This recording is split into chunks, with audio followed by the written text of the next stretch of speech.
Vamos tentar desconstruir algumas ideias. Nós construímos ideias em cima das ideias que passam para a gente. E uma das ideias que mais são vigentes no nosso cotidiano é aquela ideia que diz tal pai, tal filho. Isso não é uma verdade, nunca foi uma verdade. No senso comum, ou seja, na voz do povo, isso sempre foi muito forte. Mas na prática, nós já sabemos aqui que espíritos parecidos do ponto de vista da vibração, espíritos parecidos do ponto de vista do pensamento, do padrão de viver, podem repetir cenas do cotidiano. Mas não existe essa questão do filho repetir o pai. Senão, onde ficaria a identidade, onde ficaria a individualidade do espírito? Seria praticamente uma tragédia. E a gente percebe que em muitas famílias o pai dá uma regra, impõe uma regra, e os filhos seguem regras completamente distintas, completamente diferentes. Né?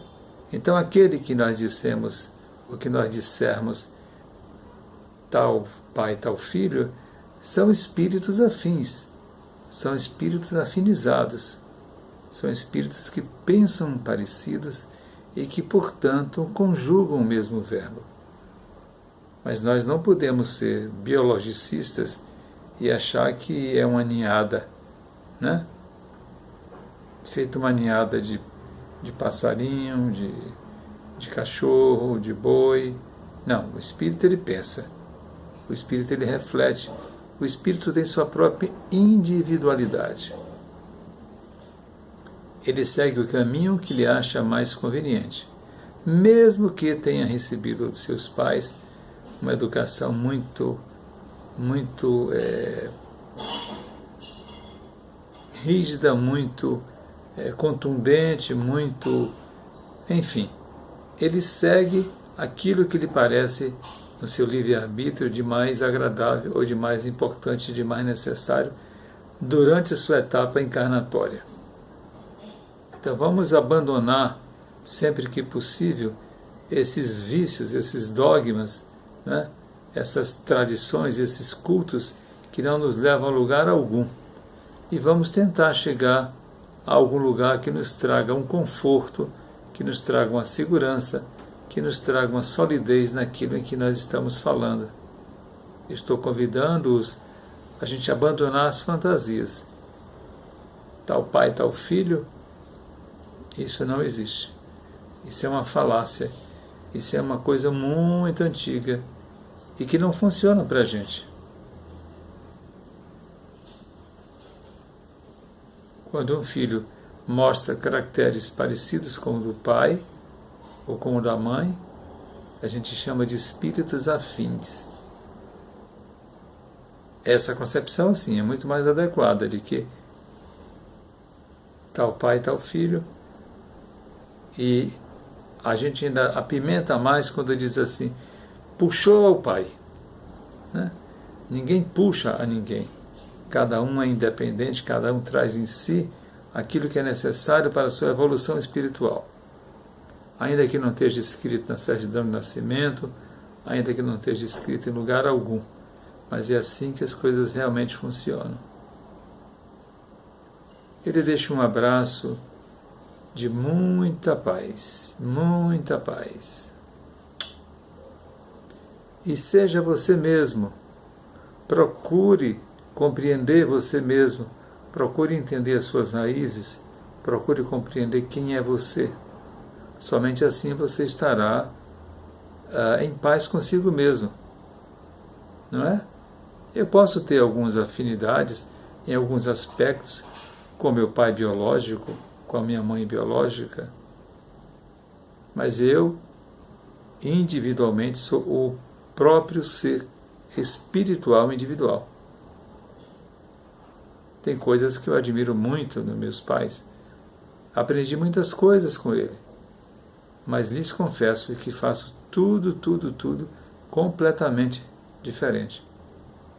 O que nós temos muito parecido é o caráter. O caráter não tem nada a ver com as afinidades. O caráter é algo que você praticamente não altera de uma vida. Bote aí 500 vidas sem alterar o caráter. A personalidade se modifica. A personalidade se adequa, se adapta a novas fronteiras. Mas o caráter não. Uma vez há, sempre há. Sempre aí entre aspas. Quando a gente fala que alguém tem desvio de caráter, nós estamos dizendo que alguém tem alguma coisa que não deveria ter. Do nosso julgamento, do nosso ponto de vista. É bom sempre colocar essa premissa, do nosso ponto de vista. Do nosso ponto de vista. Não fosse os diversos pontos de vista, não existiria no mundo tantos horrores. Como será que pensa um assassino? Como será que pensa um estrupador? Como será que pensa um ladrão, um pedófilo? Como será que pensa? Do ponto de vista dele, está plenamente coerente. Então, ponto de vista é de onde vê, quem vê a experiência, quem está fora da experiência e vê a experiência, ou quem está dentro da experiência. O meu ponto de vista é que está fazendo calor. É a minha sensação que eu sinto que está fazendo calor. Pode ser que no mesmo ambiente exista uma outra pessoa que não sinta o calor. Isso é que a gente chama de ponto de vista. E nós temos que respeitar os pontos de vista. Eles são diferentes. Cada qual no seu cada qual. Graças a Deus nós não somos robôs. Graças a Deus nós temos a nossa própria busca, a nossa própria demanda, a nossa própria necessidade. Quando alguém diz assim, você está se queixando de quê? Você não tem nada do que se queixar? Isso dói como dói. Você não está na minha pele? Responde o outro, não é? Você não está na minha pele e não pode dizer o que eu sinto. O que é uma grande verdade. Uma verdade científica. Cada um sabe onde dói a sua dor. E nós não temos o direito de diminuir a dor de ninguém. Nós não temos o direito de dizer a alguém, não chore que isto é bobagem. Nós não temos o direito de dizer, você não devia ficar assim porque fulano não vai gostar. Cada um tem que ser o que cada um é. Ou o que cada um quer ser. É preciso que a gente deixe florescer em nós o que nós somos em essência, em verdade e vida. Senão ficamos feito uma flor dentro de uma caixa.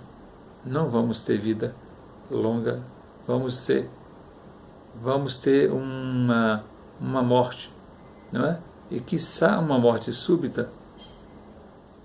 Então vamos respeitar as diferenças. Vamos respeitar as diferenças. Existe um livro maravilhoso que vai lhe ajudar muito nesse aspecto. Diferenças não são defeitos. Salvo engano, é escrito por Hermance Dufault, psicografia, e psicografia de Vanderlei de Oliveira. Salvo engano. Diferenças não são defeitos, são diferenças. Eu lhe deixo um abraço de muita paz, muita paz.